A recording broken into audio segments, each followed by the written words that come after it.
compadres of Jerry West are very upset right now.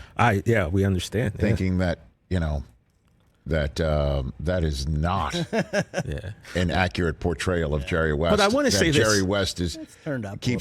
Turned up. Like there's that everything that he does is internalized, as you heard when he was talking to Marshall and Susie, that he's that is not storming and screaming and yelling and throwing things and whatever. That is not Jerry West. But hopefully if you have any sense, which, a lot of people don't, you realize that this is a TV show and things are changed. So I hope that you would realize that maybe the man wasn't like that, but, we know how most people take what they see and run with it. Well, you look, anything that you could put the disclaimer in front of anything that says this is based on something and it's fictionalized and things were changed or what have you, but it's based on a book that was factual about everything. It throws people off. Yeah. I mean, it's not just about this Lakers series. It's about anything that's based on anything, and you're sitting there wondering what's real and what's not. The Crown, for instance. I don't know if you guys take in The Crown. I hear it's really good. It's spectacular. It's really, really good. And every single time that an episode ends, Susie and I will hit the old Google machine to see what's real and what isn't, or what's accurate and what's kind of played up. And then you'll see. And some of it's incredibly accurate, like spot on. There's parts of British history that I've learned that I didn't know about.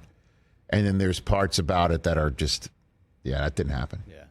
And you get a little disappointed. But you think as you're watching it, everything is 100% accurate. One thing I also really enjoy that I know, Chris, you said you didn't like, and I've seen a lot of tweets and stories about this. A lot of people don't like the breaking of the fourth wall. I particularly love it. I love the way Adam McKay's used this as a storytelling mechanism. I like the fact that the character can just look into the camera, say what they want to say without having to waste a bunch of time on extra scenes.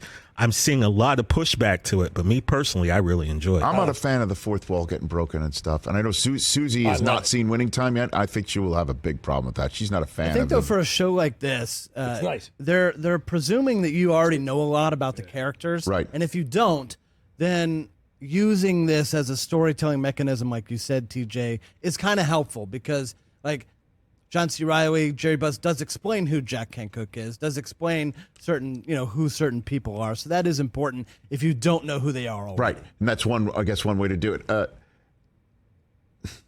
I guess another example of this is in Goodfellas. You hear Ray Liotta's voice walking you through the movie. Up until the end. Up until the end when he actually does on camera break the fourth wall. Yeah.